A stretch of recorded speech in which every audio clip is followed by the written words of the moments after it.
ಏನಾಗಿದೆ ಇವತ್ತು ಯಾವುದೇ ಒಂದು ಅಭಿವೃದ್ಧಿ ಕೆಲಸ ಕೆಲವೊಂದು ಅಪೇಕ್ಷೆ ಮುಖಾಂತರವೇ ಇವತ್ತು ಆಗಿದೆ.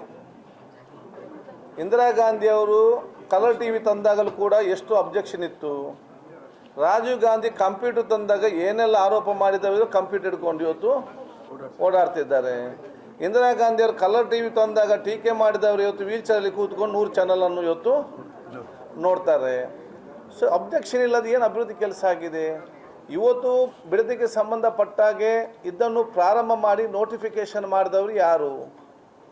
ಒಂದು ಜಿಲ್ಲೆ ಮತ್ತು ಒಂದು ರಾಜ್ಯ ಇವತ್ತು ಒಂದು ಅಂತಾರಾಷ್ಟ್ರೀಯ ಮಟ್ಟ ಮಾದರಿಯಾಗಿ ಬರೀಬೇಕಾದ್ರೆ ಒಂದು 4-5 ಸ್ಯಾಟಲೈಟ್ ಟೌನ್ ಬೇಕಾ ಬೇಡವಾ?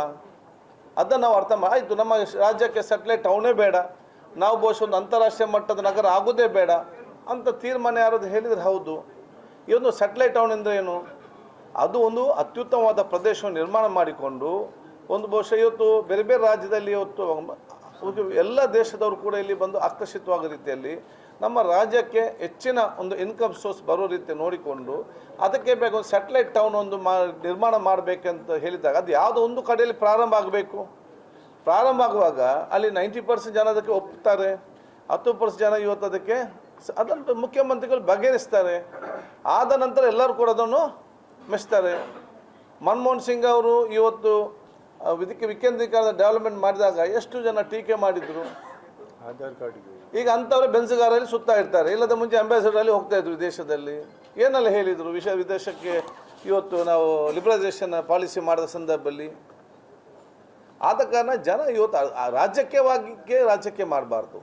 ಇದರಲ್ಲಿ ಸಮಸ್ಯೆ ಇದೆ, ಹೇಳಿದ್ದಾರೆ, ಕೂತ್ಕೊಂಡು ಚರ್ಚೆ ಮಾಡಿ ಬಗೆಹರಿಸುವ ಅಂತ ಹೇಳಿಕೊಂಡು.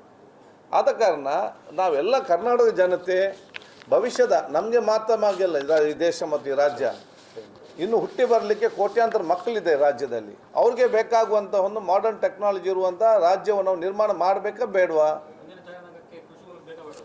ಯಾವುದು ಬೇಕೇ ಅಲ್ಲ. ಈಗ ಎಲ್ಲಿಯೂ ಕೂಡ ಬೇರೆ ಎಲ್ಲ ಕಡೆ ಕೃಷಿ ಭೂಮಿ ಬೇಕು. ಈಗ ಏನಾದ್ರು ಬಿಟ್ಟರೆ ಅಲ್ಲಿ ಕೃಷಿ ಇರ್ತದ? ಯಾರು ಬಂದು ಬಿಲ್ಡಿಂಗ್ ಕಟ್ಟೋದಿಲ್ವಾ? ಮುಂಚೆ ಕೃಷಿ ಇದ್ದೀರಾ ಆ ಊರಲ್ಲಿ? ಈಗ ಅದನ್ನು ಈಗ ಮಾಡಿದರೆ ಅಲ್ಲಿ ಸ್ಯಾಟಲೈಟ್ ಟೌನ್ ಮಾಡದಿದ್ದರೆ ಇನ್ನು 106 ವರ್ಷ ಕೃಷಿಯೇ ಮಾಡ್ತೀರಾ ನೀವು?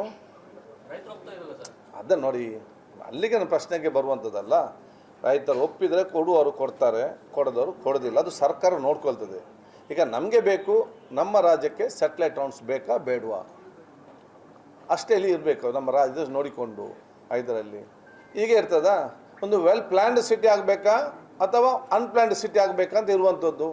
ಇಲ್ಲಿರುವಂಥ ಎಲ್ಲ ಕೃಷಿ ಭೂಮಿಗೆ ಎಲ್ಲ ಕೃಷಿಯಾಗಿ ಉಂಟಾ ಅಥವಾ ಅಲ್ಲಲ್ಲಿ ಒಟ್ಟರೆ ಬಿಲ್ಡಿಂಗ್ ಬಂದು ನೆರೆ ಬರ್ತದೆ, ನೀರು ಬರ್ತದೆ ಅಲ್ಲ, ಅದು ಪ್ಲ್ಯಾನ್ಡ್ ಆಗಿ ಸಿಟಿ ಆಗಿರಬೇಕಾ? ನಾವು ಕೂಡ ನೋಡುವಾಗ ಒಂದು ಹೈಯೆಸ್ಟ್ ಈಗ ನಾವು ವಿದೇಶಕ್ಕೆ ಹೋದಾಗ ಒಂದೊಂದು ಸಿಟಿಯನ್ನು ನೋಡ್ತೇವೆ, ವೆಲ್ ಪ್ಲ್ಯಾನ್ಡ್ ಸಿಟಿ. ಅದೇ ರೀತಿ ಆಗಬೇಕಾ? ಇದನ್ನು ನಾವು ಆಲೋಚನೆ ಮಾಡಬೇಕಲ್ಲ. ಆದ ಕಾರಣ ನಾವು ಬ್ರಾಡ್ ಮೈಂಡಲ್ಲಿ ಆಲೋಚನೆ ಮಾಡಬೇಕು. ಒಂದು ಡೆವಲಪ್ಮೆಂಟ್ ತರುವಾಗ ಕೆಲವರಿಗೆ ತೊಂದರೆ ಇಲ್ಲ ಅಂತ ಆಗೋದಿಲ್ಲ, ಮತ್ತು ವೈಡರ್ ಆ್ಯಂಗಲಲ್ಲಿ ನೋಡಬೇಕಲ್ಲ. ಸೊ ಇದಕ್ಕೆಲ್ಲರೂ ಕೂಡ ಸಹಕಾರ ಕೊಡ್ತಾರೆ ಎಂಬ ವಿಶ್ವಾಸ ನಮಗೆ ಇವತ್ತು ಇದೆ.